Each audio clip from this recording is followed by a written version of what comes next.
Qui non può andare.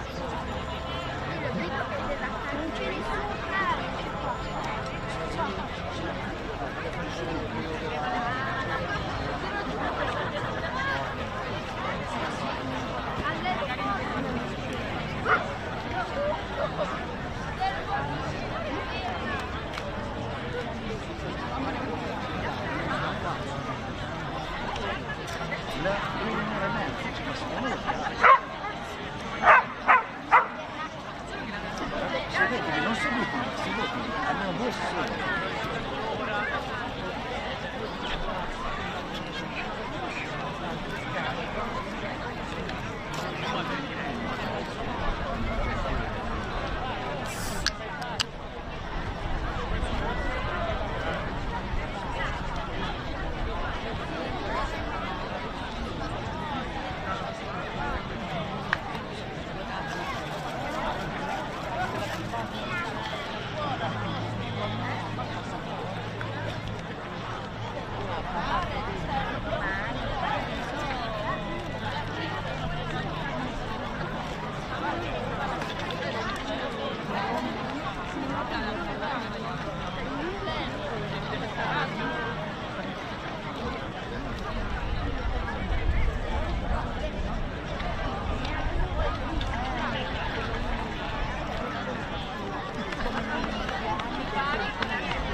li abbiamo distribuiti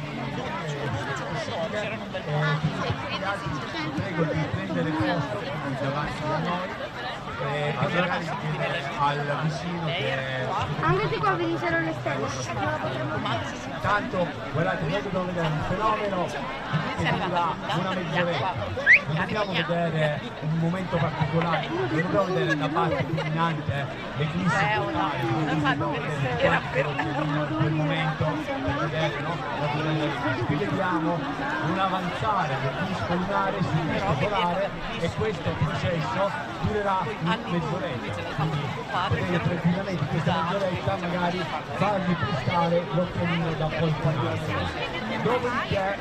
Dopodiché ci sarà, mentre osserveremo tutti quanti gli eclissi, ci saranno 2 visitatori scientifici dell'osservatorio astronomico e dell'associazione Sofos che parleranno, illustreranno, ci descriveranno quello che sta avvenendo in questo momento. Dopodiché noi sappiamo che a un certo punto il sole andrà dietro la collina, in quel momento noi avremo uno stacco musicale e dopo un po' ci collegheremo con l'INAF centrale attraverso e andremo a vedere quello che stanno osservando altre sedi in altri luoghi e ci collegheremo proprio verso le 20:20 in Spagna, dove ci sarà proprio il clou dell'evento, cioè il momento in cui la luna coprirà completamente il disco solare, cioè il momento più importante insomma della fiera.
Scusi, sa dove sono gli occhiali per...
Le soleil influence tout ce que nous vivons sur Terre. La Terre est si parfaitement placée pour vivre cela. La totalité arrive. Ce phénomène incroyable, si rare dans tout l'univers.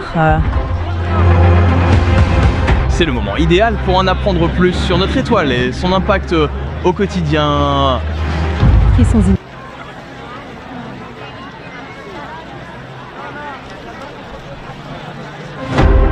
Le soleil influence tout ce que nous vivons sur Terre.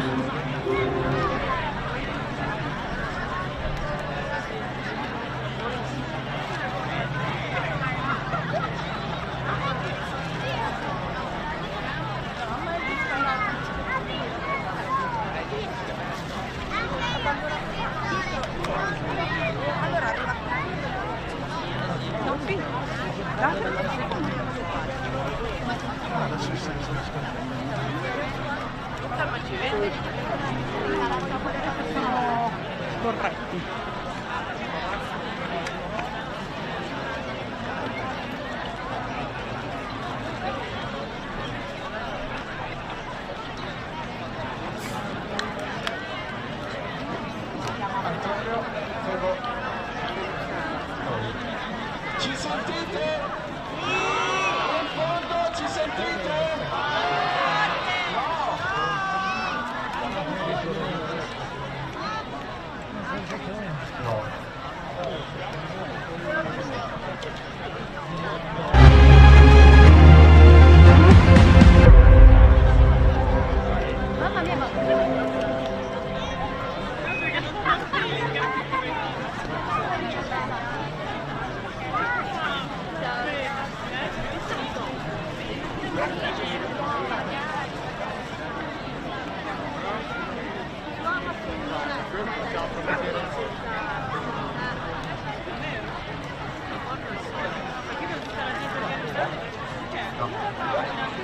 Immédiat.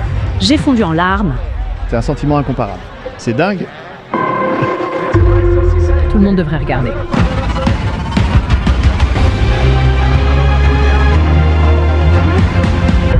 Bene, fra pochi minuti cominciamo, siete moltissimi e quindi molto bene, la cosa interessante, speriamo che sia anche divertente, è sereno, quindi va bene, fra pochissimo incominciamo. Noi pensavamo che sarebbero venute tante persone, ma devo dire così tante non ce l'avevamo immaginato. Assolutamente. Allora io direi di cominciare. Intanto grazie per la vostra presenza, siete veramente tanti, vedo che c'è ancora molta gente che è lì in fila per gli occhialini, ma gli occhialini li abbiamo finiti, ce ne saranno forse veramente pochissimi, quindi io invito tutti quanti a venire qui sul Tratone per assistere, per partecipare a questo astronomico e intanto i casi sono dei di Bologna e con l'associazione Sofos, che sono di Bologna, abbiamo organizzato questo evento grazie anche alla precisissima collaborazione del comune di Pianoro,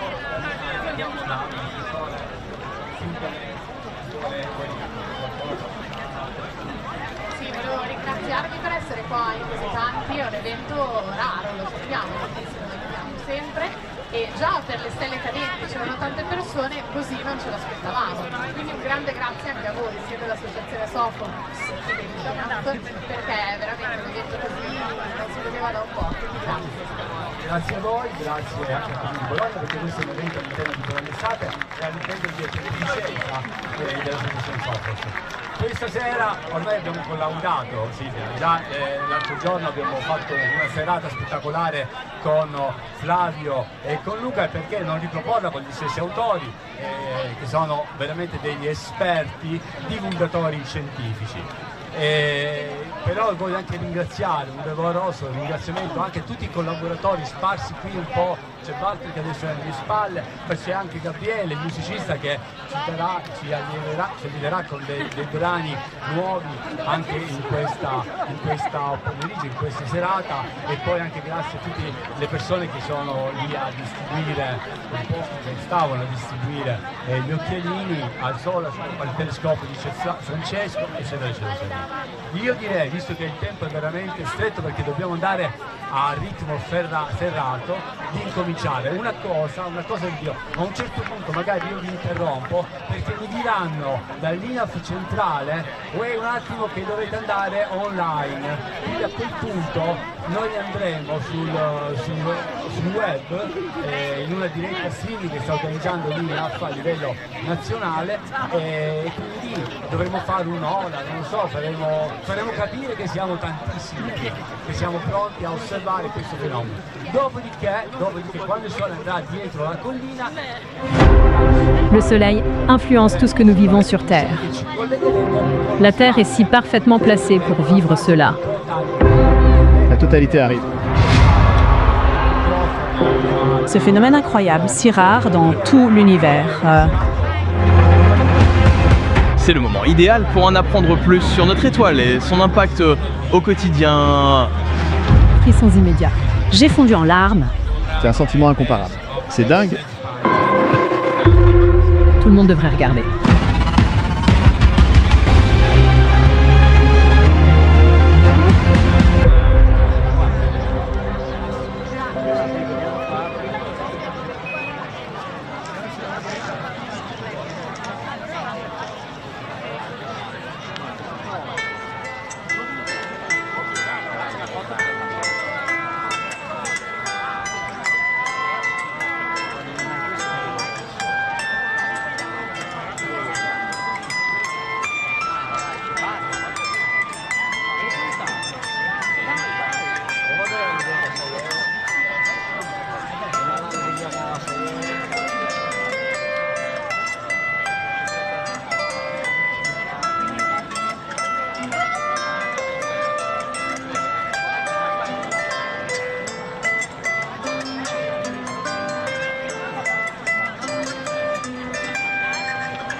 solare che è un po' un sistema musicale, tutto segue, tutto sta in equilibrio, se uno spostasse la Terra di altri pianeti saranno, se uno sposta il nord uguale, quindi in una condizione di equilibrio spettacolare abbiamo questa situazione fortunata che ci permette di vedere l'eclissi, cioè esattamente il fatto che la Luna si mette fra noi e il Sole e dà questo fenomeno.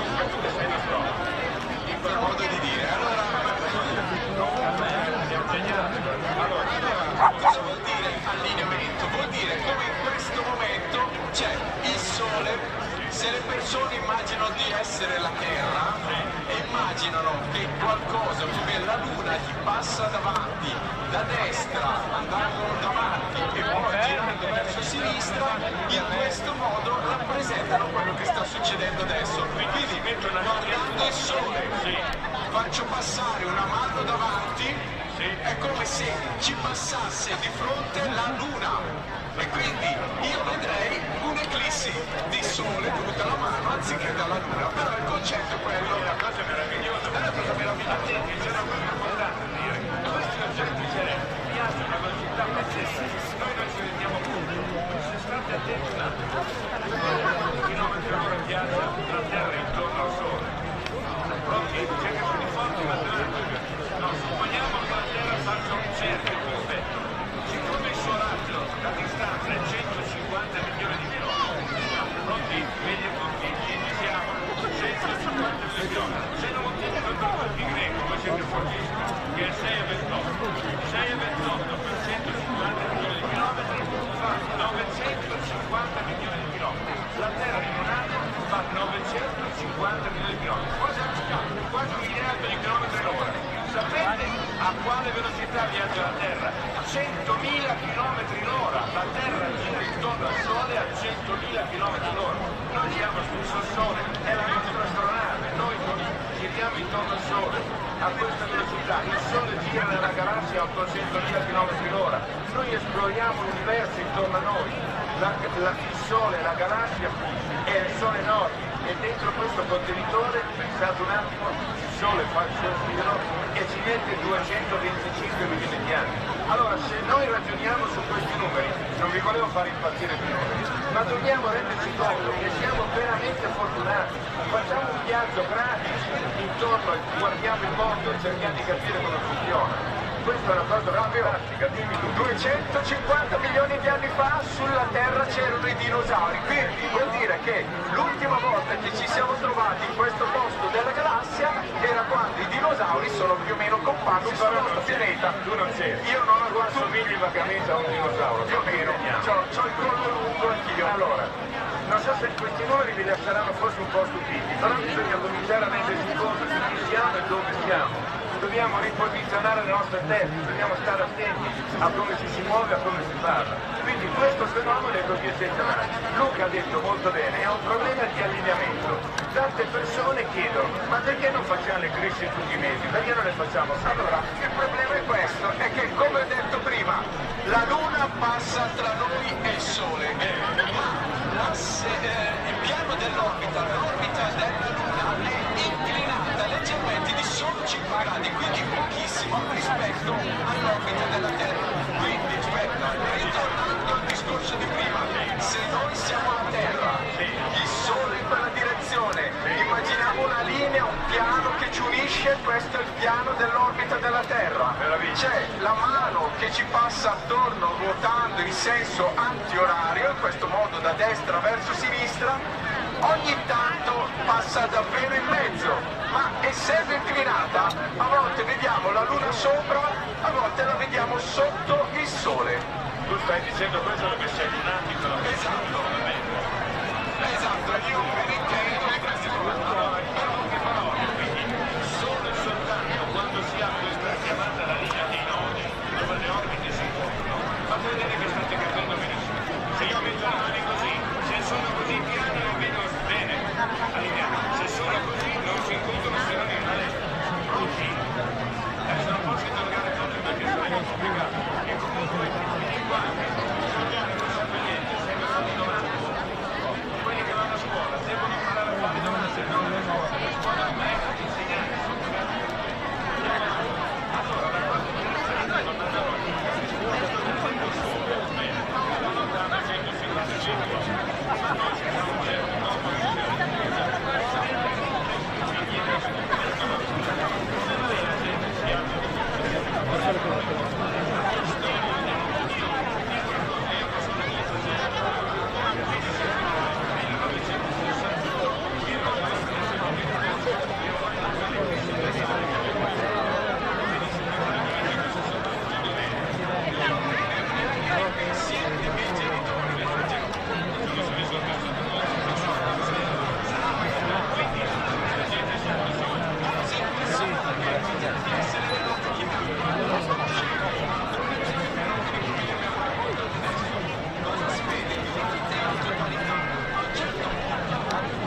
perde della materia e la manda nello spazio, mentre noi chiacchieriamo. Sapete, in un anno il Sole perde tanta massa quanto è il Monte Bianco, e tutta questa materia che viene proiettata nello spazio e arriva fino a noi con particelle cariche. Quindi il Sole, oltre a mandarci l'energia, ci manda anche un po' di materia con questo vento solare spettacolare, e ci manda anche tutta una serie di altre cose, in particolare tutti quelli che sono i fenomeni che coinvolgono l'intero sistema solare. Il Sole è un po' come il re, diciamo, quello che in qualche maniera gestisce tutto il sistema solare, che come abbiamo detto prima è un sistema musicale, perché la gravitazione è un elemento di ordine, mette le cose in funzione della loro massa e della propria velocità. È cominciata, è ufficialmente iniziata e allora adesso facciamo un collegamento che vogliono vedere dalla online, se lo mettere in diretta online, vogliono vedere quello che noi stiamo osservando e stiamo facendo qui da Pianoro. Da Pianoro, perché tutta una sala astrofizica è grande, abbiamo un centro di per l'Italia, abbiamo tanti telescopi di qua di là in America, diremo dopo tante cose interessanti, lo Space Telescope, eccetera, eccetera, ma vogliono vedere quanti siamo, non ci credono che siamo così tanti. Allora, facciamo una cosa pazzesca, la gente si alza in piedi e facciamo aspettiamo l'ok di Andrea, aspettiamo l'ok di Andrea quando siamo collegati. Tanto però questione di un attimo, quando sei pronto Antonio, facciamo almeno altre le mani, facciamo vedere che ci siamo, perché siamo veramente tanti. Allora, sulle mani pronti, aspettiamo. Mentre aspettiamo, ancora 3-4 minuti. Allora, 3-4 ci colleghiamo. Allora, Luca, dove sei andato? Luca è much faster than we were able to do in the past. Thank you so much, Amir. I know the plane is about to be capturing the eclipse in about 13 to 14 minutes, so best of luck out there, and thank you so much for joining us. It's my pleasure. Thanks so much. So let's take a look at the telescope views right now.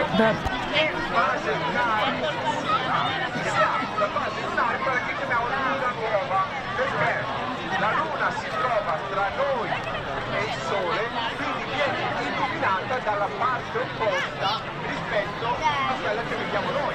Quindi noi lo vediamo quando vediamo quella parte di Luna quando sulla Luna è notte, e quindi la vediamo, diciamo, scura.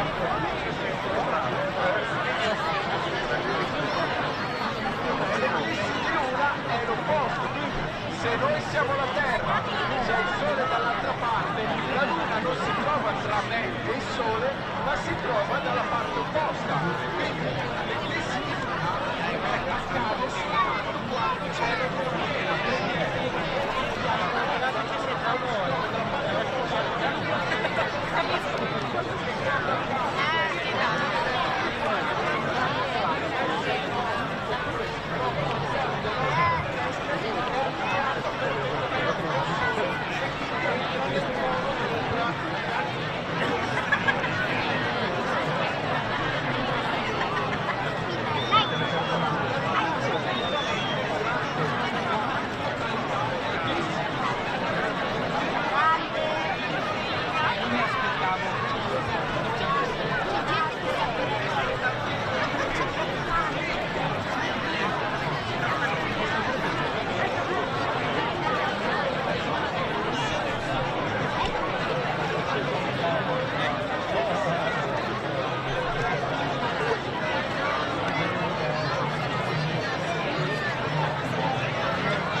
Va bene.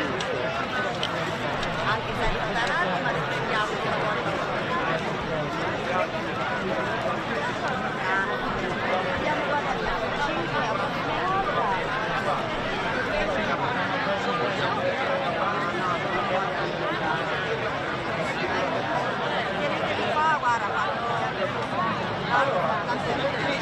basta che non si sterci nessuno, diciamo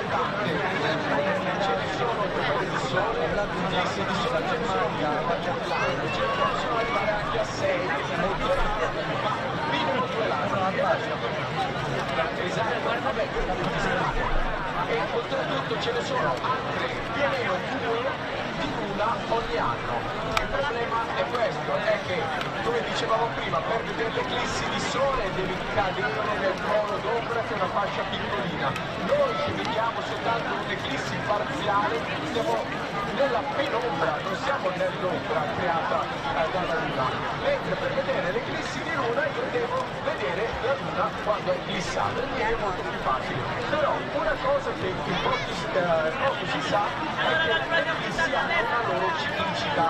Quello che accade a volte, anzi quello che accade spesso, è che dopo un'eclissi di sole come quella di oggi, 12 agosto, o qualche 2 settimane prima, a volte anche 2 settimane dopo, ne può accadere per esempio una di luna. E infatti il 28 agosto, la mattina verso le 5:30-6, c'è un'eclissi parziale, perché non si oscura è completa, 28 agosto verso le 5:30-6, sempre all'alba, cioè quando mi alzo per vedere l'eclissi, mi alzo tutte le mattine.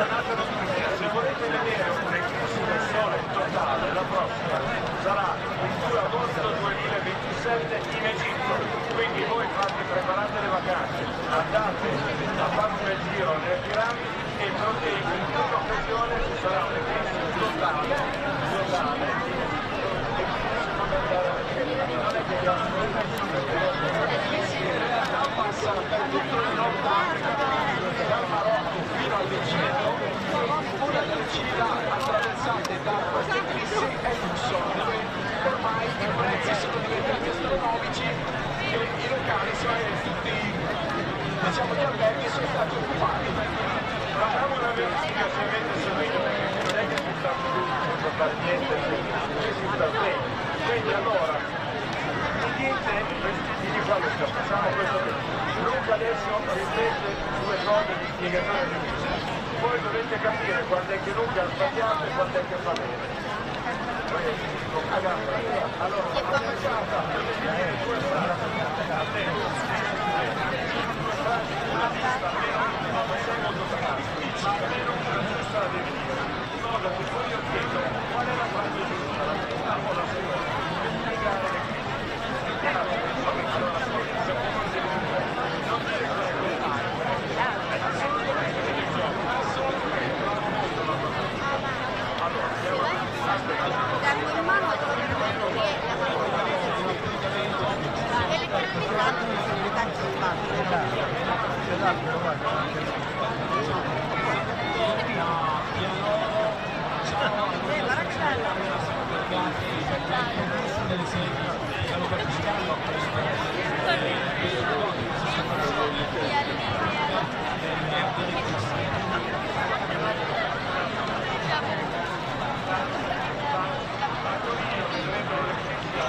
fosse c'è la strada, ci sono due ragazzi seduti qui, una ragazza senza presso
أشعة الشمس راه كضر السنسور ديال التليفون، السنسور ديال الكاميرا، ولكن الا بغيتي تحيد الشوق تقدر تخطف واحد الشوفه بالتليفون. ولكن انا ما كنصحكش بالعين ديالك المجرده. علاش؟ حيت العين ديالك المجرده غنفهم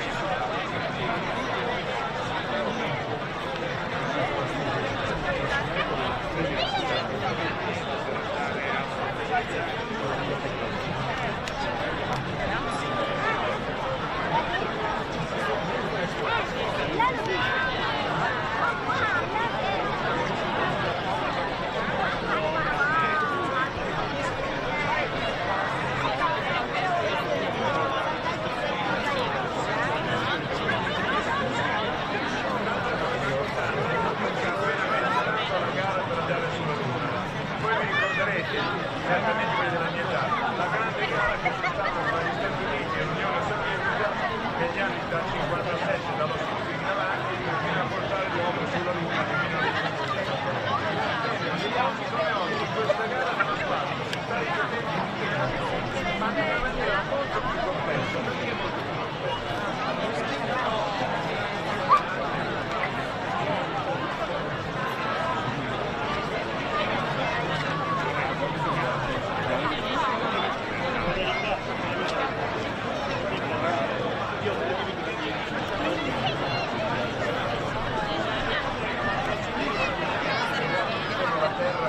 portare internet dappertutto e nei prossimi 3 anni pensa di lanciare 40.000 satelliti ulteriori.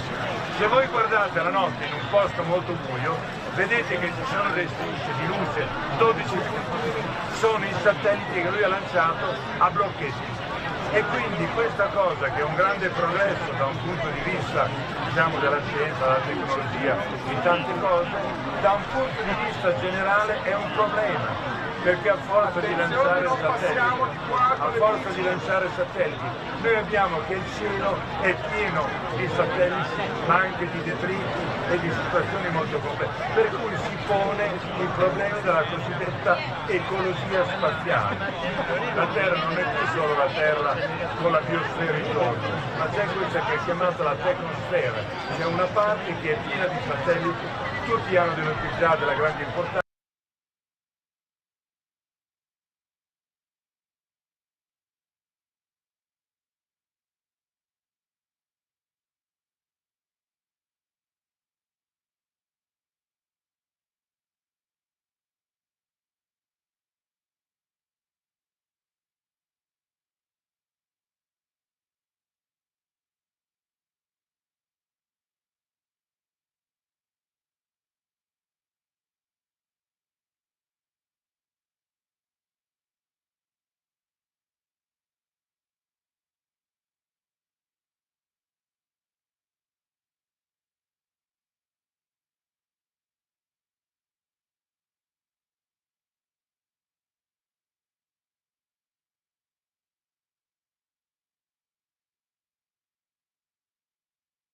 observations. Exactly.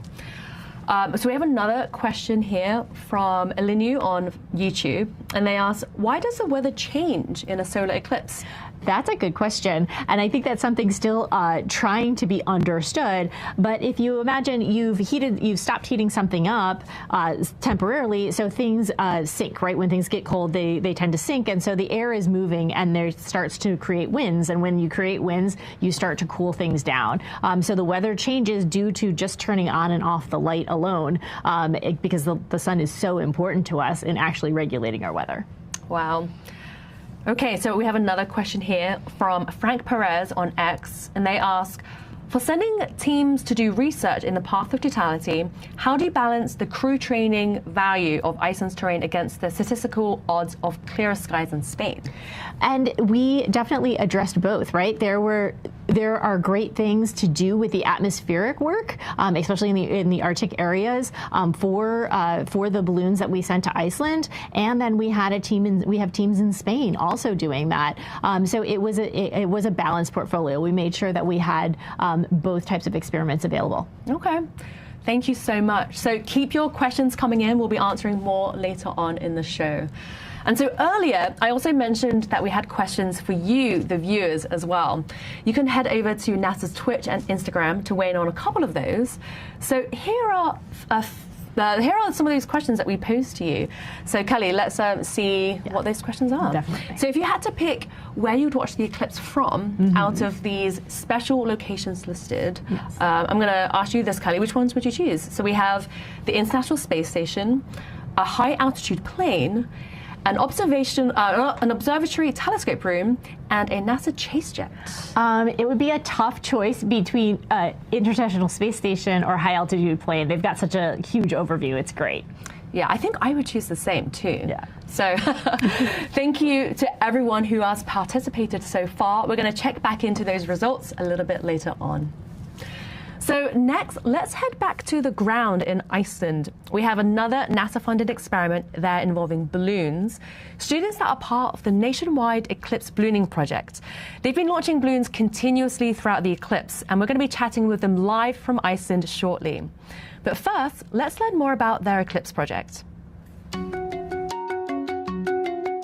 Teams of students from across the United States have a unique vantage point of total solar eclipses, thanks to scientific balloons. The Nationwide Eclipse Ballooning Project is a NASA mission-like adventure in collecting data from balloons that go high up into the atmosphere.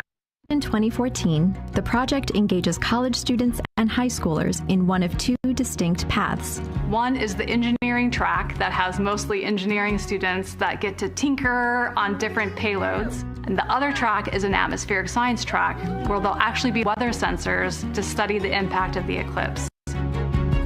Atmospheric science teams launch helium-filled weather balloons, the same as those used by the National Weather Service, every hour for hours before and after an eclipse.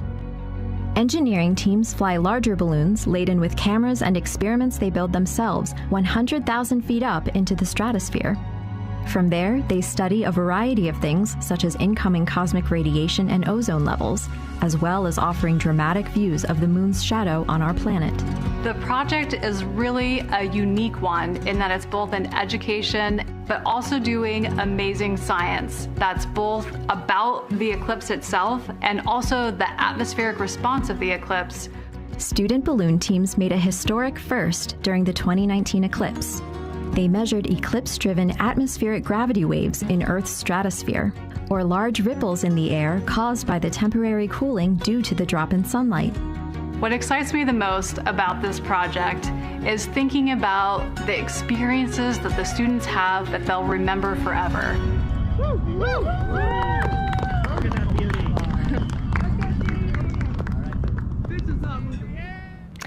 Talking to us live from Mosfellsbæ in Iceland, we have Jared and Tessa, who are part of the nationwide Eclipse Ballooning Project. Jared and Tessa, thank you so much for joining us. I know you just experienced the total eclipse in Iceland. How was that for you?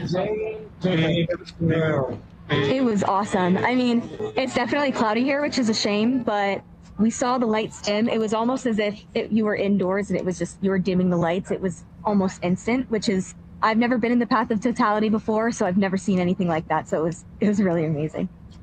Yeah, the wind totally stopped. It was windy and then it just stopped. The birds, we had birds flying over us all day and then they just like disappeared. So it was a little eerie, kind of creepy. Wow, that's amazing. I'm so glad that you could experience that, even though, you know, you had cloudy skies. So tell me more about what you've been doing. I see you've got balloons launching in the background. What are you measuring with the balloons in Iceland? So we have some balloons that are measuring a lot of different things like temperature, pressure, humidity, wind direction, and speed. And this is supposed to gather the atmospheric changes during the eclipse. So normally during the day, air rises until it hits less dense air, and this is called the boundary layer. But during nighttime, when the sun is down, this air stops, and it's called boundary layer collapse. So that's exactly the same thing that happens during the eclipse, and we're using these radiosondes to measure the atmospheric changes, the boundary layer collapse, and then the recovery. And we're in Iceland not just because it's in the path of totality, but also its northern latitude and its shorter nights make a completely different boundary layer. So it's been a really cool opportunity to be able to study that under the eclipse, under this unique conditions. So you're both college students right now. How long have you been part of the project, and what made you want to join the project? Yeah, so we started this project at the beginning of June.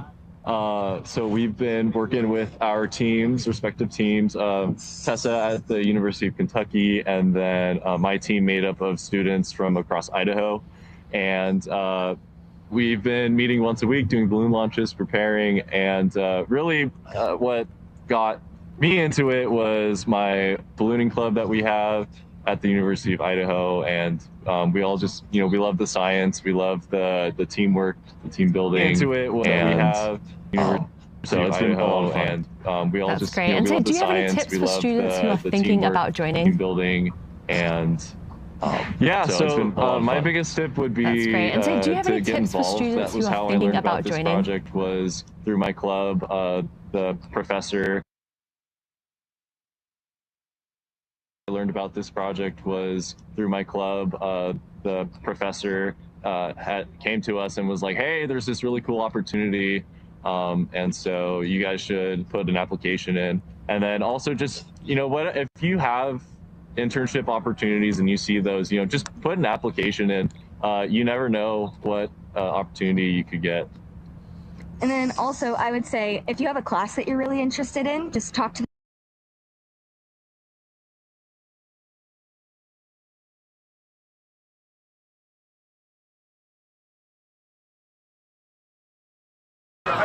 Interrogazione generale. Guarda, ti sto ascoltando l'elazione generale. L'anno luce è una misura di tempo o di distanza? L'anno luce è una misura... Allora, premio bene, quindi l'anno luce è una misura di distanza. Quanta strada fa la luce in un anno? Quanti chilometri fa la luce in un anno? Quanto è il numero?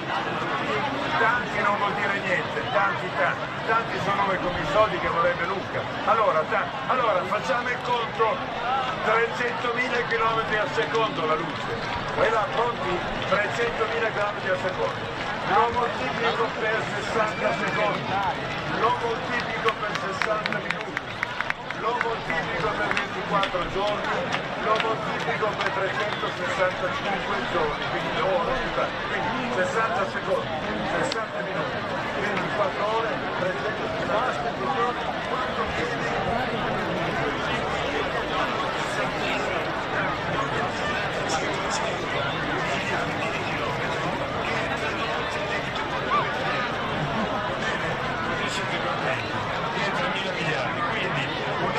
Il numero è 3 volte il debito pubblico italiano. Non faccio altri commenti.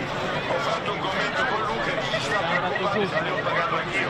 Tu Luca no, perché a te non ti consiglio. Ti mandiamo direttamente da qualche parte, ti mandiamo su Marte. Fra l'altro, a proposito di Marte, Marte è un posticcio. Andare su Marte è una gara dura. Perché è una gara dura? Nonostante quello che dice Marte, perché attenti. Marte gira fuori rispetto alla Terra. C'è il Sole. No, Sole. poi oltre il Sole c'è Mercurio, Venere, Terra, Marte, fate vedere che li sapete anche voi, Mercurio, allora forte, Venere, Terra, Marte, Giove, Saturno, Urano, Nettuno, Plutone che per ora in Serie B, vediamo il Bologna come va, questo lo vediamo dopo, vabbè, lasciamo stare. Allora, attenzione, quando noi diciamo di andare su Marte bisogna ragionare un po', perché Marte quando sta dalla nostra parte del Sole, da noi, dista da noi 56 milioni di chilometri, quindi così, bene, qui, quando sta dalla parte opposta a noi, cioè di là dal Sole, sta 56 milioni di chilometri, più 150 milioni andare a finire sul Sole, più altri 150 e più andare fino da Marte. Quindi quando sta dalla parte opposta sta a 400 milioni di chilometri. Se voi andate su Marte e ci andate quando NASA's space weather research and modeling is driven by the needs of society and enables critical decision making that equips pilots to reroute around high radiation areas, farmers to adjust GPS-based precision planting and harvesting plans, and power grid operators to mitigate the impacts of potential surges. For those exploring other worlds, NASA provides 24/7 space weather monitoring for Artemis crews at the Moon and future Mars astronauts who may be exposed to dangerous levels of radiation during solar storms. Whether you're a pilot or a passenger, a farmer, la stella più vicina a noi, a parte che è il Sole, però diciamo così, la stella più vicina al Sole si chiama Proxima Centauri, è una stellina che si trova nella costellazione del Centauro, che alle nostre latitudini non è visibile, ma che dista da noi solo 4 anni luce, quindi 4 per 10.000 miliardi di chilometri fa 40.000 miliardi di chilometri, e uno dice vabbè, ma 40.000 miliardi, non so quant'è, 1.000 chilometri di distanza. So joining me in the studio now is one of NASA's space weather analysts, Karina Alden. Karina, thank you so much for joining c'è me. un miliardo di giri intorno alle 4 ore. Non è pochissimo, è una vacanza lunga. Con un aereo di linea ci mettiamo 2 giorni, quindi a fare un giro.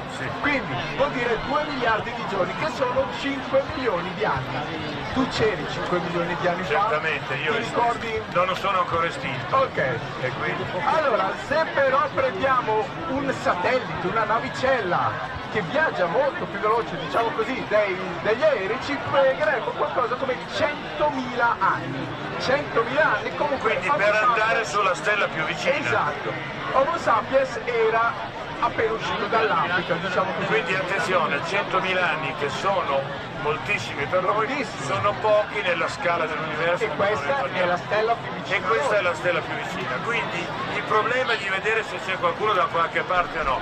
Ragazzi, calma, ci sono nella nostra galassia 200-300 miliardi di stelle come il Sole. Ogni stella ha dei pianeti, 10 pianeti, eccetera. Ne abbiamo già trovati circa 5-6 mila.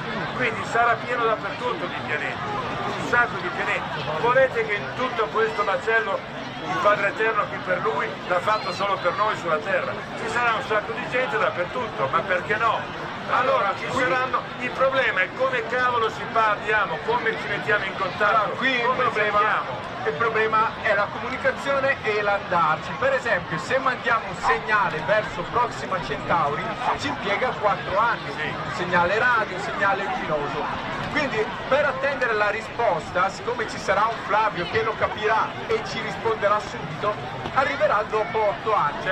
Ma questa è la stella più vicina. Se restiamo sempre nella nostra galassia, andiamo, non so, a 25.000 anni luce. Ascolta, ma una cosa, nel 1974 abbiamo mandato un segnale potentissimo verso un insieme di stelle che si chiama Messier 13. Bene, questo oggetto dista da noi 25.000 anni luce. Noi l'abbiamo mandato 50 anni fa, nel frattempo il nostro segnale ha fatto 50 anni luce. Arriverà fra 25.000 anni luce là, se là c'è uno come Luca svelto, moderatamente, non è sveltissimo, abbastanza svelto, e dice sì, sono qui, viva Bologna, viva Pianoro, per tornare indietro ce ne mette altri 25.000, quindi dobbiamo aspettare qui 50.000 anni a avere la risposta.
Adesso raccontiamo qualcosa relativo all'esplorazione spaziale. Certo, parliamo del progetto Artemis, eccetera. E di altre cose. Quindi è ricominciata la grande gara per andare sulla Luna. Esatto, la grande gara. Stavolta chi concorre? Verso la Luna. Una volta c'erano gli Stati Uniti e l'Unione Sovietica. Adesso sembra che ci sia sempre gli Stati Uniti con la Cina.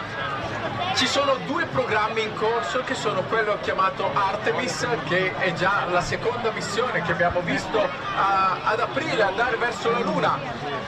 Non sono allunati, non sono atterrati sulla Luna, ma hanno fatto un giro attorno alla Luna e poi sono tornati indietro. E a proposito di eclissi di sole, proprio durante la missione Artemis 2, quando stavano ritornando verso la Terra, gli astronauti hanno assistito a un'eclissi di sole, ma vista dalla loro astronave. Perché gli eclissi di sole nello spazio ce ne sono infinite, perché basta andare dentro il cono d'ombra di un oggetto come la Terra, la Luna, un altro pianeta che oscura il Sole, e quindi l'eclissi di Sole. Quindi è come qui, se noi stiamo parlando, c'è la telecamera lì, uno ci passa in mezzo, fa l'eclissi. Esatto, fa l'eclissi. E quello fra l'altro, aspetta, una battuta al volo.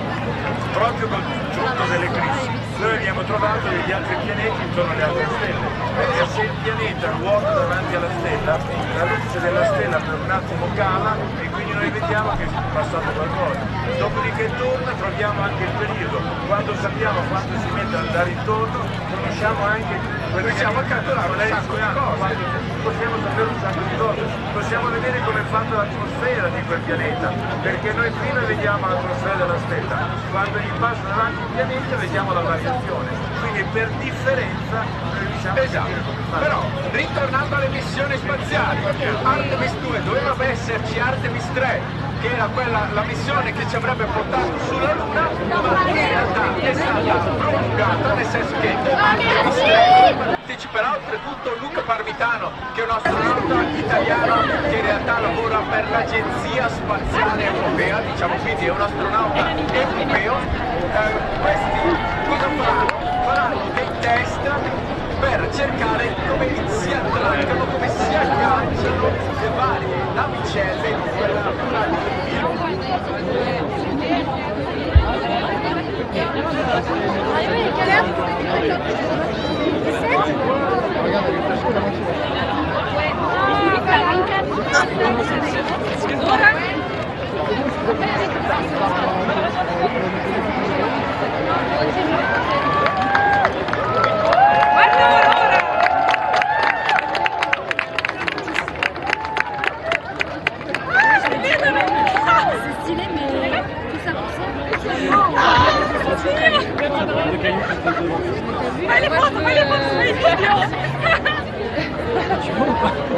Moi je fais l'école, c'est bon.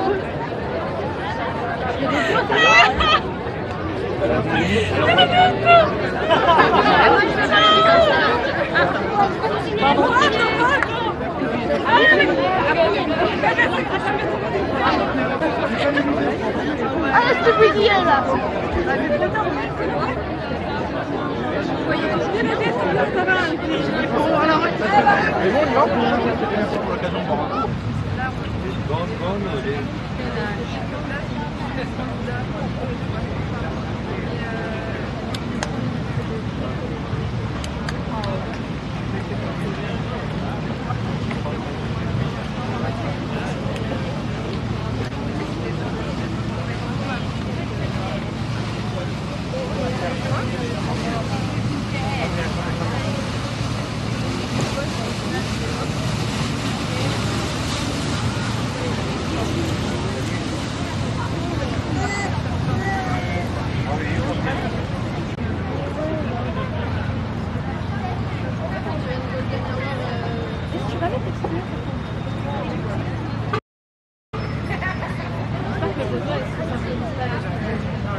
I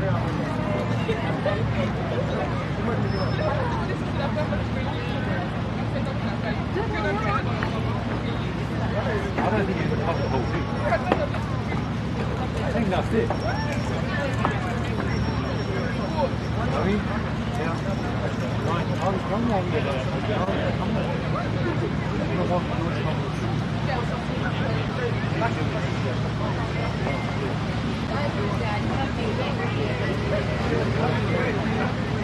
I'm going to do it from here.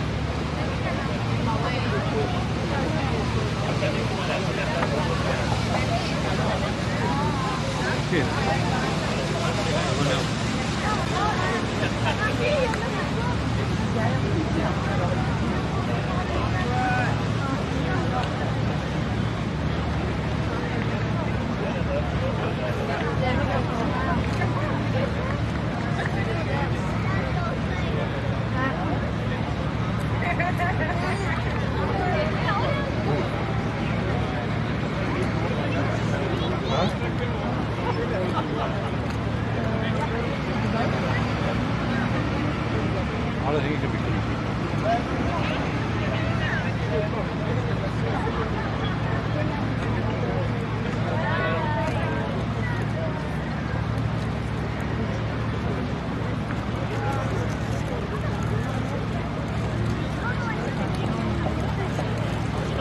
on top. So it started off coming this way. And you think it's finished then? Yeah, it's finished. It's gone through. I don't want to cover it through.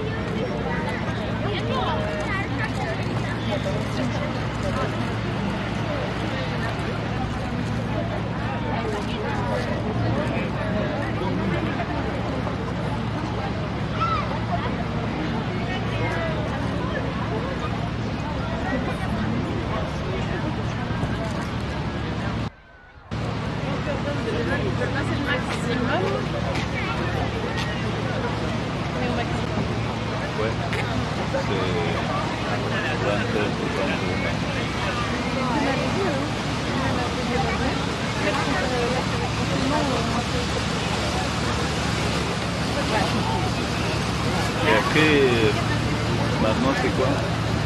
Après ça descend?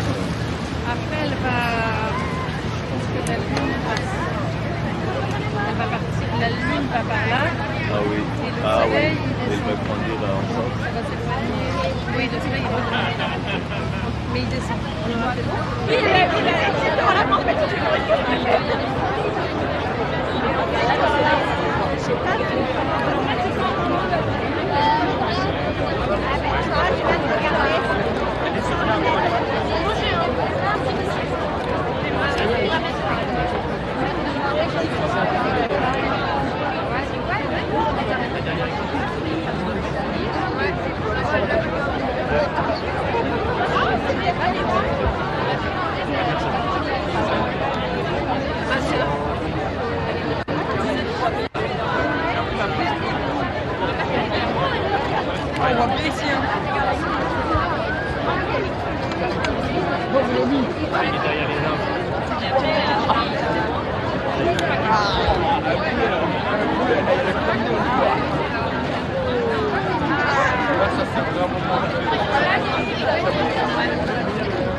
C'est un petit peu en août, c'est ça?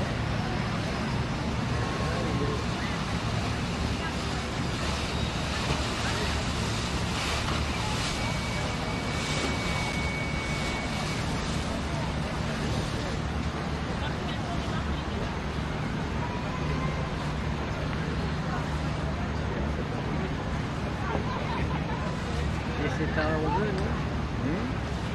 C'est vrai qu'il est séparé en bleu.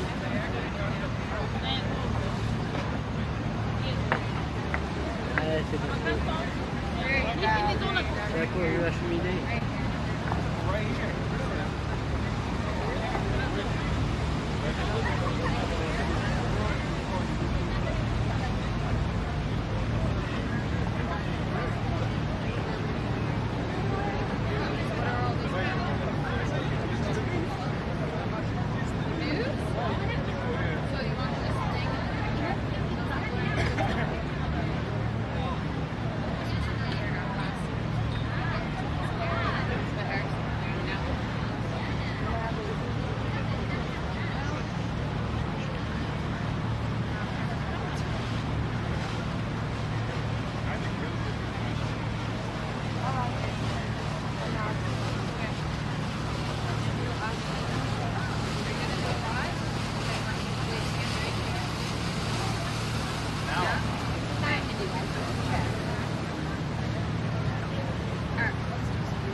Ouais, mais ça va.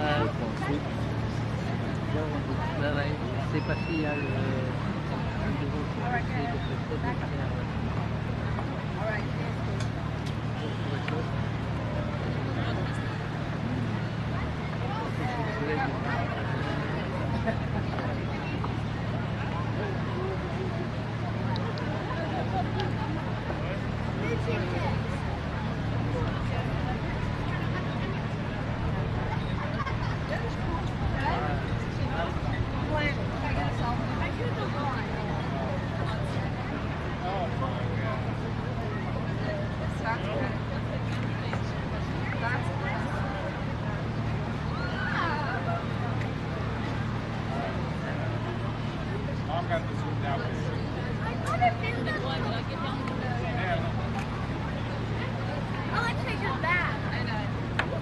C'est amusant avec les...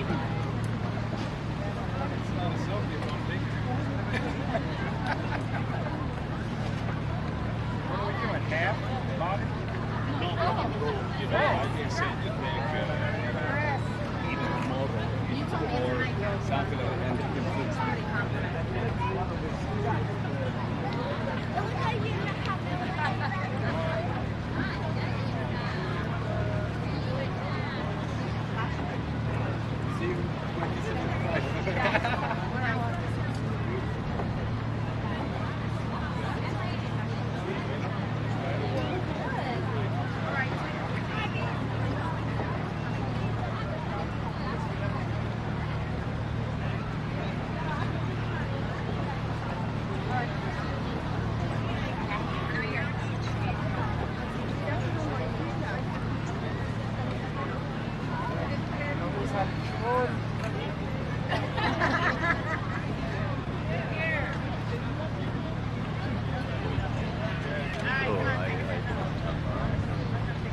Agnès.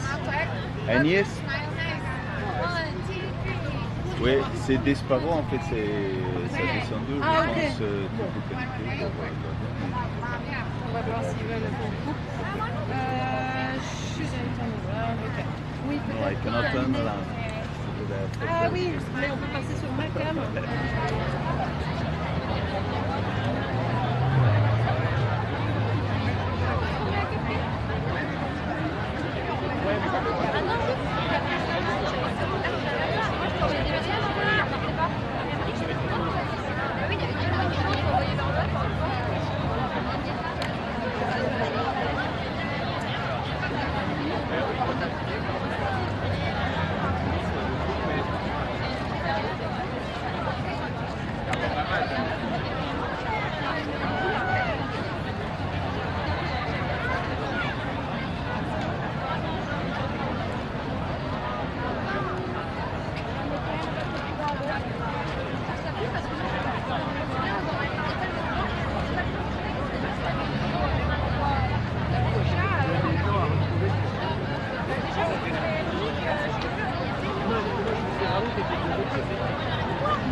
espectacular, tío.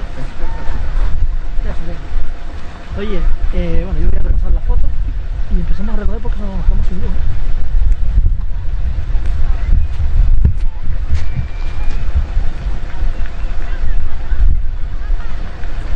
Se va el sol. Tienes otra vez audio.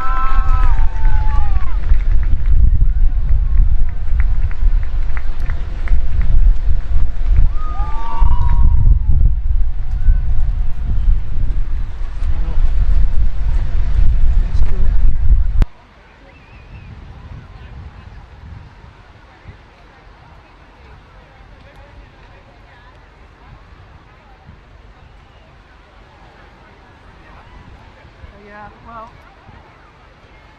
there's lots of things to do now.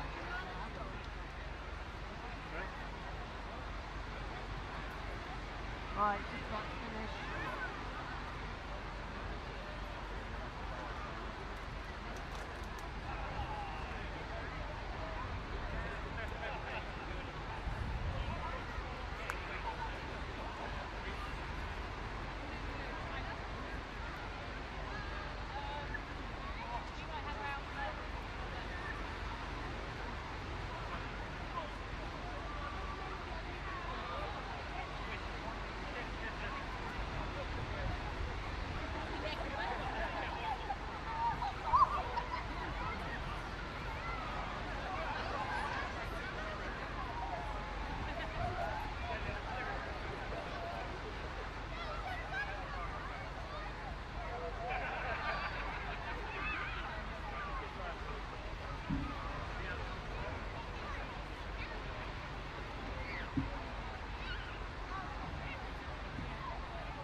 To totality, so yeah. Look, we're going to talk again in a moment. I just want to show viewers what happened in Spain, because Sky's Alistair Bunkle had arguably the best view of the lot.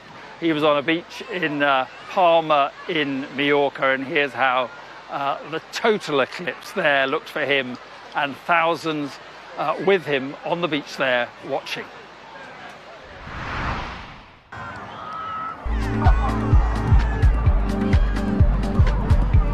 Well, Mark, firstly, just look at this, or look at what you can see, and have a listen to this.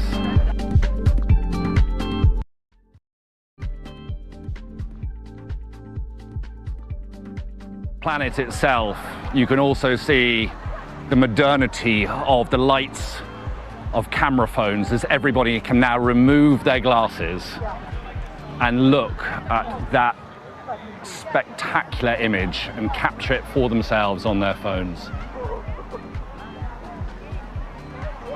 And we are in total darkness almost. There's just the faintest of glow. God, I mean, I don't have the words for this.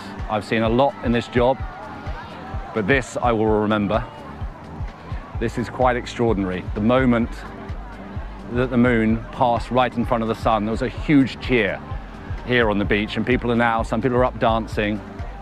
Everybody's got to their feet, and you can just see the rays. You can see the rays of the sun now just eking out from around the moon, and we've got this for about 90 seconds, probably for about another 45 seconds or so.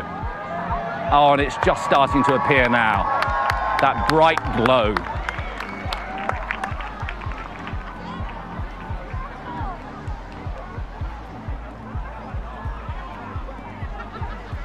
It looks like the moon is on fire. It looks like it's burning up as the sun starts to come back into vision.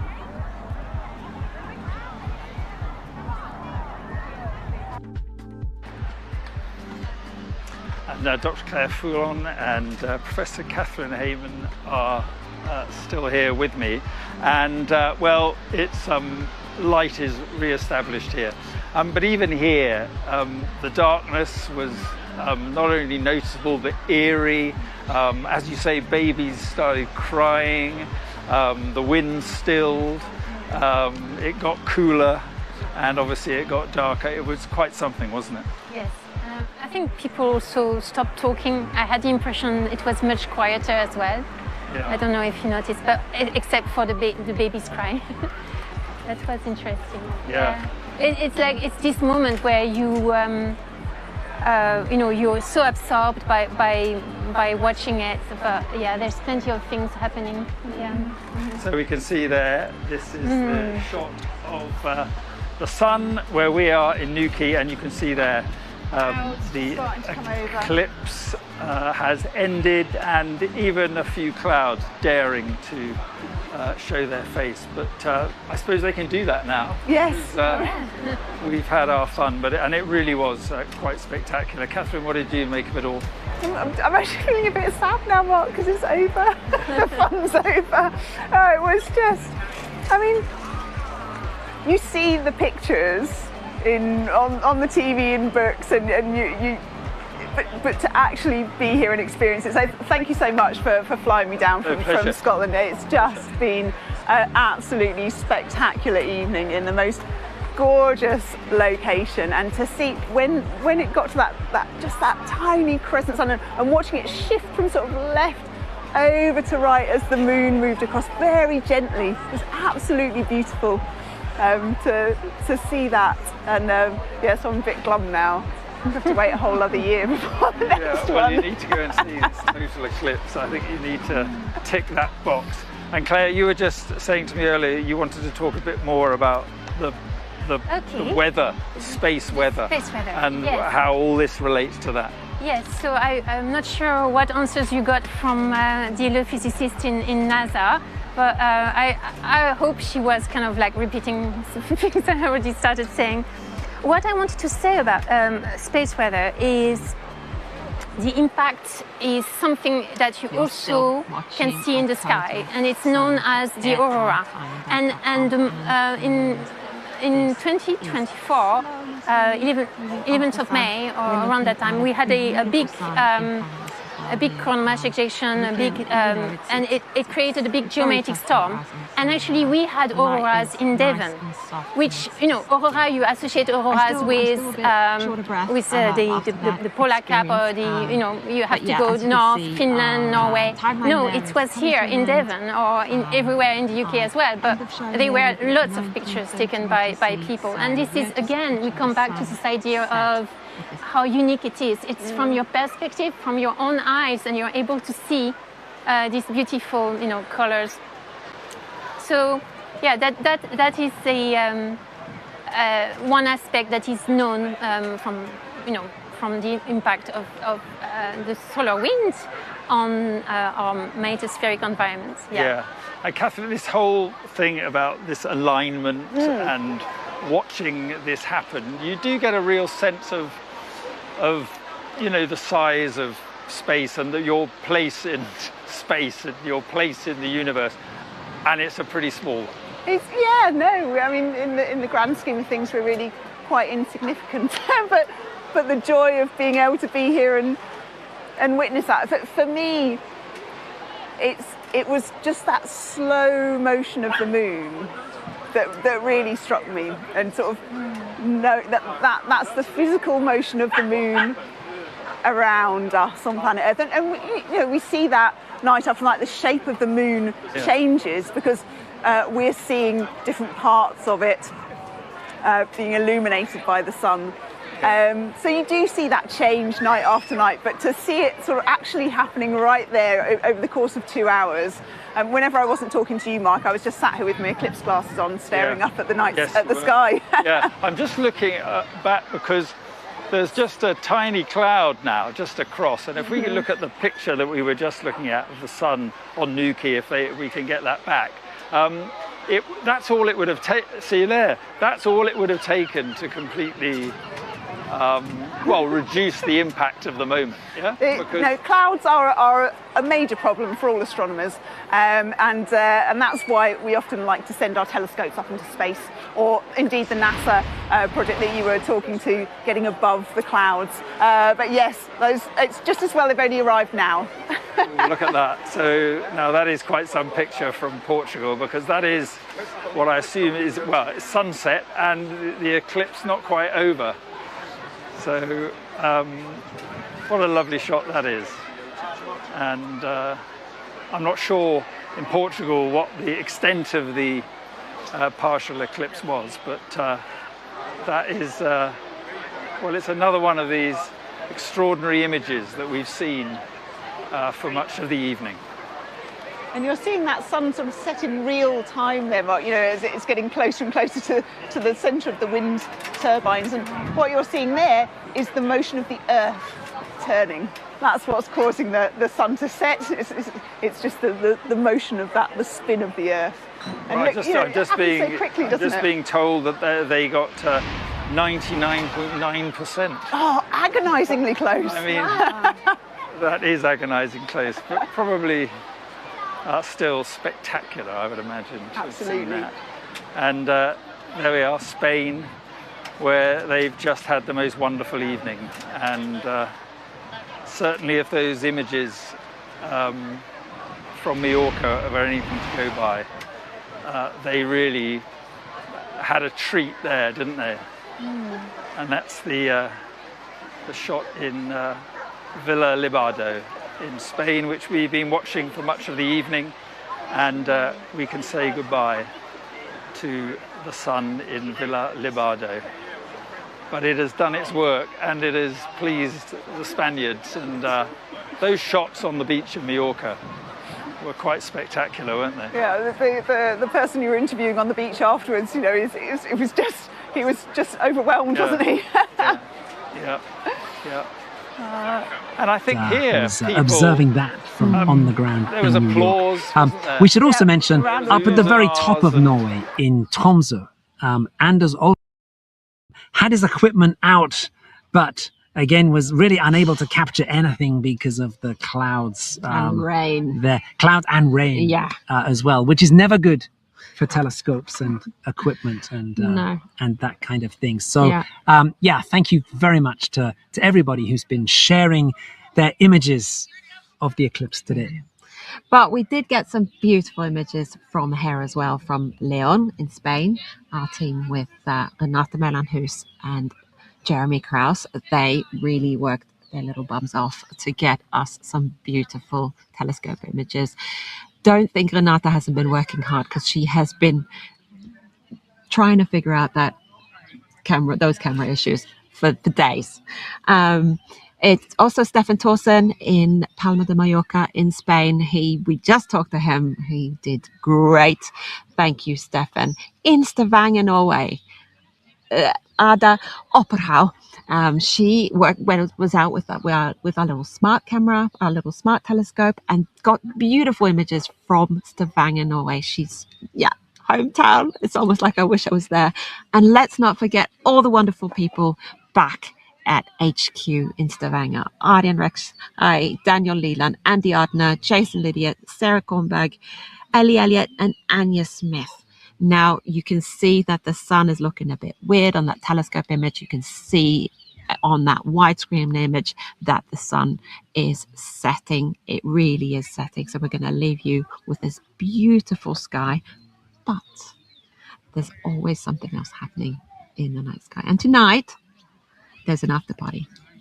There is an after party, really for anyone in the Northern Hemisphere. By coincidence, tonight is the peak night as well. Of people are watching it from wherever they can do. Of course, most people are here on the beach.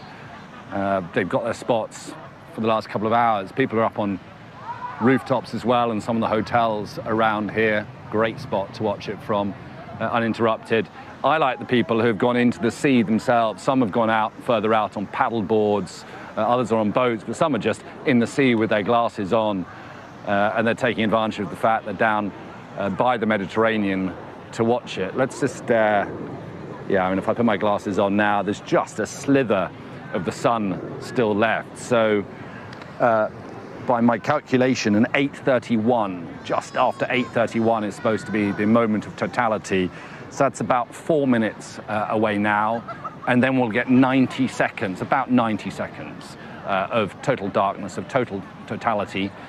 And then the sun will start to emerge again before a few minutes later sinking for the real sunset behind the mountains just to the west of Palma where we are. But you know, this is the place to be, and that is why so many people have traveled here. A lot of people here are just here by pure chance. They're here on holiday, as so many tens of thousands do every summer to places like Mallorca.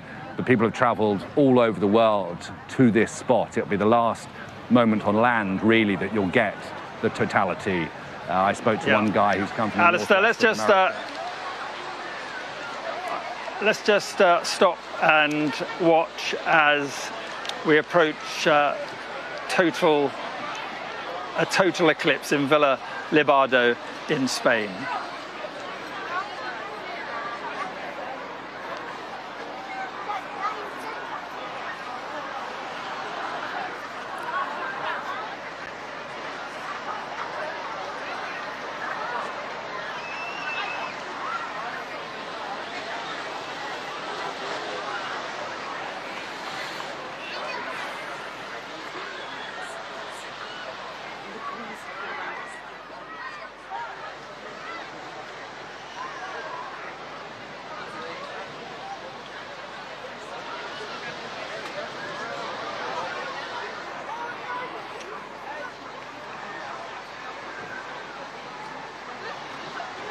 Yeah, that is absolutely stunning and also historic. The first total eclipse in Spain for 120 years. I think the last one, 1905.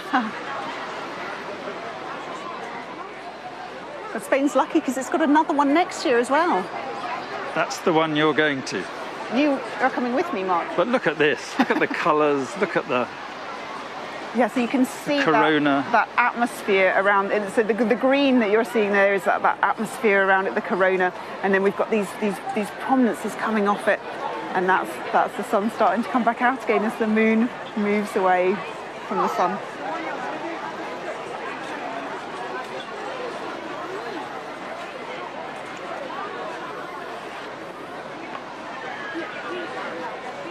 It's a very short eclipse, this one. So the one next year in 2027 is going to be a full 7 minutes of totality. There we are. These are live pictures from Spain, and we've been talking about the corona all evening. Well, there it is. Magical, isn't it?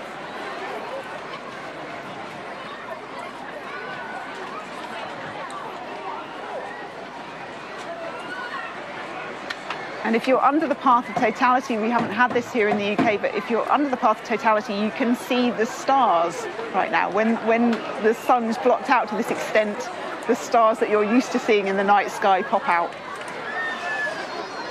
Right, well, they are stunning pictures. Let's pop back to Alistair Bunkle, who's in Mallorca and who I'm guessing is in almost total darkness. Can you see the stars? Alistair, give us a sense of what you can see or what you can't see.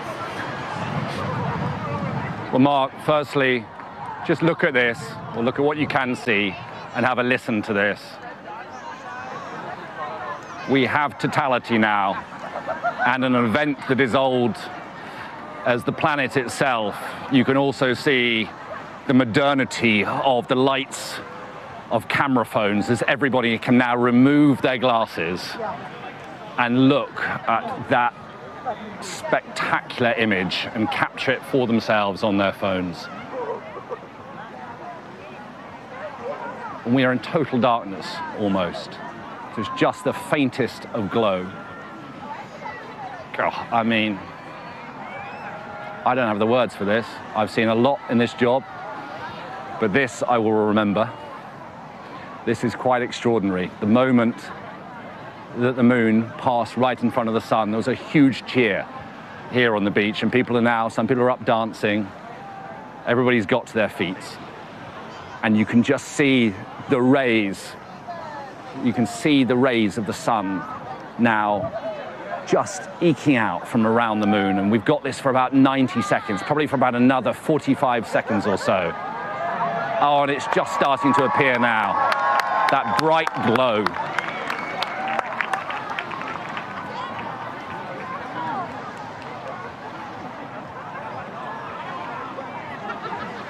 It looks like the moon is on fire. It looks like it's burning up as the sun starts to come back into vision.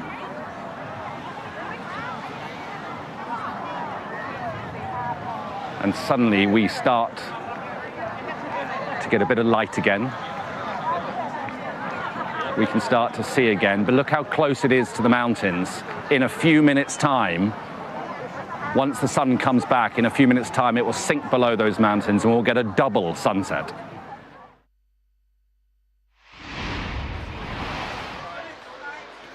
Well, what about that in Spain? And this is what we see now of the sun in Nuki. And a little earlier, from about 6:15 to about 7:15, we just watched as the moon encroached across and got pretty much almost the way across. Things got pretty dark here, but nothing like that sort of total darkness that was witnessed so spectacularly there by Alistair Bunkle on the beach in Mallorca. Let's bring in Josh Jury now, a British astrophotographer who is on the island of Menorca. And Josh, welcome to the programme. And being so close to Mallorca, I gather, we've seen the pictures there, I gather you must have got some quite brilliant images as well.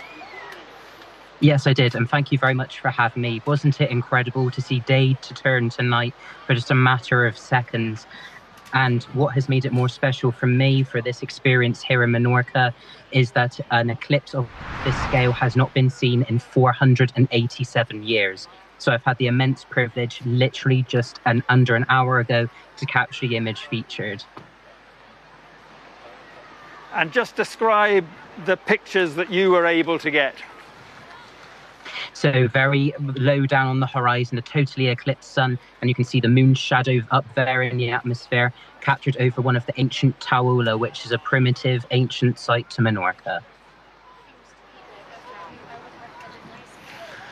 Right, and just talk to me about the problems for someone like you and working, and how, because you will spend presumably quite a lot of time looking at the sun, but you have all the right solar filters and so forth. I mean, just talk to us a bit about that. It was an interesting one this time around because we were going towards sunset, so the lighting conditions were changing all of the time. But in the end, when that light was just getting enough and you could safely remove your safety filter and we were reaching 99% coverage, that sight towards sundown was just fantastic. It really was. And was it as impressive as you hoped it would be? Because everybody was, well, I mean, everybody knew that Spain was going to be spectacular once they knew that the weather was going to be good. It was phenomenal. It's been an improving picture over these past few days, and especially with that historical connection and my own personal connection to Menorca, it was a real privilege to see, let alone photograph. Right, and I see that you're described in my notes certainly as a dark sky conservationist. Now, what exactly is a dark sky conservationist? So by taking photographs, I aim to raise public awareness of the changing world at night. So not only are we seeing artificial light, we're seeing constellations of satellites being launched into the sky, and our cultural heritage is changing in the new world. And so that's what I hope to address through photographs like these, is that really connected image that is land, earth and sky. And why did you decide that space photography and eclipses was a thing for you? Because they're a reminder that we live on a ball of rock inside of our solar system, orbiting our local star, the sun. And you've only got to see the photograph there to really show the pure drama and dynamics of our place in the universe. It's breathtaking. Right, and Josh, that was the crash of a colander here, because that's been in the hands of Professor Heymans, but the colander has now fallen off the table. So I want to know what you do with your pictures. Do scientists get to see them? What happens to your pictures? And so right now, my most important mission is to share it with the local people of Menorca, for them to be embraced with this eclipse. Their cultural heritage is to share it with the people of Spain. Right, and I mean, how many eclipses have you seen, and of those, which has been the most impressive for you? So the most impressive for me, this has been my third total solar eclipse. I can just remember in 1999 when I was 2 years old, but counting that, this is my third total eclipse of the sun. Oh, it's your first total eclipse. Well, in that case, congratulations. And there's another eclipse in Spain next year. Will you be back for that? Let's find out. Very quizzical. Josh, I appreciate you coming on. Thank you very much indeed, and enjoy the rest of the evening. So there we are. There's a man who makes a living from pointing his camera at eclipses and the sun. Yeah, and, I mean, that's his first total eclipse as well. Oh, so, well, we've got a date now, Mark. Well, we have. Yeah, next August. Oh, look at the sun. It's beautifully setting here in Newquay now. It's just gorgeous, isn't it? It really is. I mean, so listen, I mean, we're nearly at the, well, no, we've got another half hour to go, but it's over, really. Mm-hmm. We had that build-up, and then the excitement of what happened here, and then those amazing scenes, really. I think those were the scenes of the night, weren't they, in Spain? And Alistair Bunkle, lucky enough to be there. But what are your feelings after? Yeah, you start. I'm thinking, what you've done, I want to say, is amazing, because you brought so many people together through your coverage. And you can see that, you know, there are no boundaries. This is happening, you know, it's across all these different countries. And it just shows that you bring all sorts of people together. You can see, you know, the crowds here. Well, it's nice of you to say. I mean, it's kind of what we do. It's a news event, I yes, suppose. of course. But I see it, you know, in well, that's kind. It's much more. You live it, you know. So that's my impression. Well, I have to say, from my perspective, it's a really nice assignment because, well, for one, it's not a war zone, and it's been quite spectacular. I just really have found it spectacular, and the partial eclipse here was so close, it seemed to me, to being a total eclipse. What are your thoughts? So dark, didn't it? I was actually a bit surprised how dark it got. And I know it should have got dark, but I think what I like about these events is, you know, as a society, we've become so segregated. We've all got our own devices, haven't we? We're all watching different things now on our different devices. And when an event like this happens, it just brings everyone together. You know, it's happening right here, right now, above your heads. And, you know, as the Astronomer Royal for Scotland, one of my roles is to encourage people to look up. You know, to encourage people to just look up and look at what's out there. And when you have a spectacular event like this and wonderful coverage like this, you know, it just will encourage more people to look up. Yeah. And there's so much to discover out there. And you know, you talked to the Bath Astronomy group earlier. There are astronomy groups across the whole of the UK today who have been running events, getting people to look through their solar telescopes. And you know, people can go back and talk to those astronomy societies again, because it's not just eclipses. Yeah. There are beautiful things that you can see out there in our night skies whenever the clouds clear. Well, it's interesting what you say about it being a sense of community, because that was really the case here, wasn't it, in many ways, that people were getting together, people talking about it, people wondering how far it sharing would go. Eclipse glasses. I love that, you know, we handed out a couple and they went all the way around the beach. Yeah, all right, well, look, let's have a look once again at what we experienced here in Newquay.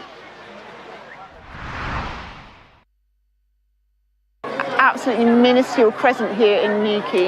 Yeah. Look at that. 3 minutes away from the extent of the I mean, I can partial see eclipse just a here sliver. in Newquay. It's just a sliver of light now here in Newquay. And the Astronomer Royal of Scotland is very pleased to be here because up in Scotland they won't be seeing quite as much. So it's a 90% partial eclipse up in Scotland. I'm not following the weather up north, so I hope my friends in Scotland have got some holes in the clouds so they can witness this as well. 2 minutes left. And you were talking about the corona and how some of these sort of missions get quite close. I'm interested in this because how big is the corona? Is that? I mean, is it sort of thousands of miles? What? I mean, how big is it? I don't know the answer to your question, Mark. You don't know the answer. Well, It's live television. Yeah, we need to get Claire back, the solar physicist. But I mean, it's huge. It's huge. It's absolutely huge. No, the sun is this massive ball of burning gas. It weighs 2 with 30 zeros after it kilograms. And it is burning hydrogen in its core to make helium and the light that we can see here. And it is an absolutely, I mean, if we didn't have the sun, then we wouldn't. Listen, I think let's have a look because it's 45 seconds. It's getting so dark now, isn't it? 45 seconds to the extent of I can see the partial eclipse, so we can have a look. The tiniest crescent now, and it's so dark on the beach, isn't it, Mark? Yeah, 20 seconds to the extent of the partial eclipse. And what's interesting, Mark, is the orientation of the crescent is changing. So when we first started seeing it, it was sort of on to the left, and now it's moving around to the right. And that's just the moon moving across, just skirting below the upper limb of the sun. And now it's starting to come back again. That's the peak. We've reached the peak of the partial eclipse. And oh gosh, we were so agonisingly close to totality here, weren't we? Just a sliver of sunlight left. Let's just have a listen to the crowds here and just watch these pictures of the peak of the partial eclipse here in Newquay.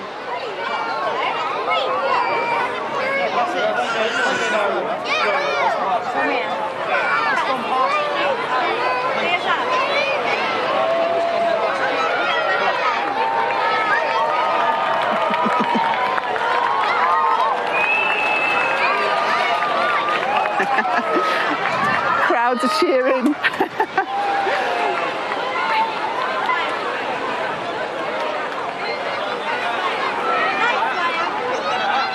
Yeah, well, the crowd's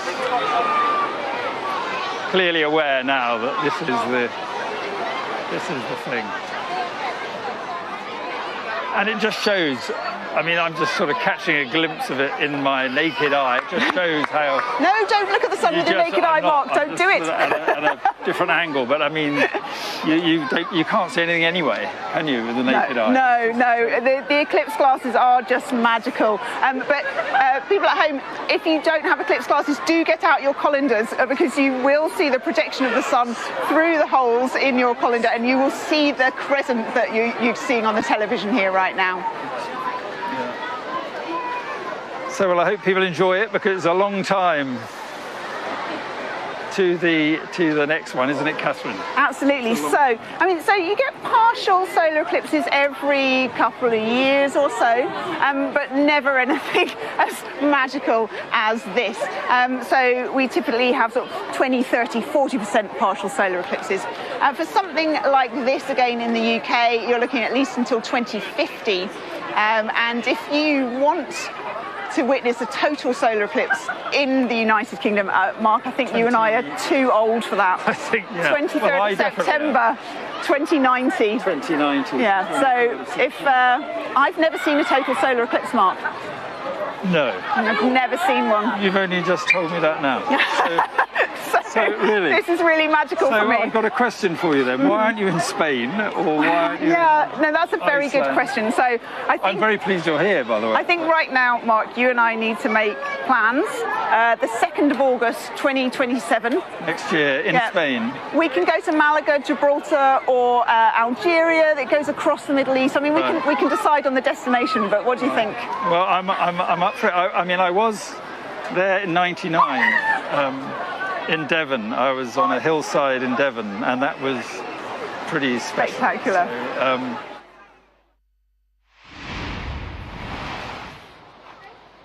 well, there we are. I love that they keep replaying the bit where I ask you a question you can't answer. But listen, look at this. We talk about eclipses. I mean, that is just a natural sunset right behind us here in Newquay, and it is quite lovely, isn't it? Oh, it's a very special sunset. It's one of my favourite things, watching the sunset over the ocean, and it's just gorgeous today, isn't it? And just very briefly, we're going to go down Whitehead in a minute, but very briefly, the question I asked you was how big is the corona? I think Can we get a quick answer from Claire? The solar physicist. Okay, so... Quick, because we got to... Okay, I did try to explain that the corona basically expands into the solar wind, but I can give you a short answer, which is that if you really want to have an answer, you can place it around 5 times the radius of the sun, so 5 times above the surface in size. So massive. But that's to do with the fact that you've got a closed magnetic field, closed loops inside the sun, and outside of the 5 radius, it's open field lines, and that flows in into the heliosphere. Right. So, but strictly speaking, it's just expanding. So the corona, the density basically is decreasing away. Right. From the surface. So so we have our answer. To answer the question was we have our answer. I know where to go now. I can tell you about dark matter and dark energy if you like. That's more my specialist area. We're going to speak to Dan Whitehead first. Dan Whitehead has been speaking to some families here on the beach just after the partial eclipse here. What an incredible moment. And the whole beach just erupted. It was a real emotive moment. People were cheering as it really fell dark. You could see now the shadows are still here. It got cooler, it got darker. I had goosebumps. It really was something absolutely incredible to witness. Let's go and get some reaction from the families we've been speaking to here today. Tony, I know that we were chatting to you just before. Yeah. Hi. I mean, we were tingling, weren't we, there? Amazing. The kids were so excited. I'm not going to see it again. The kids are absolutely buzzing. The parents were having a great time. It's been amazing. What did you make of it? I saw at one moment you were sort of whooping. I can't quite believe what you see sometimes. It's the freak of nature. Just unbelievable. Absolutely amazing. It was emotional. Very emotional, because we'll never see it again.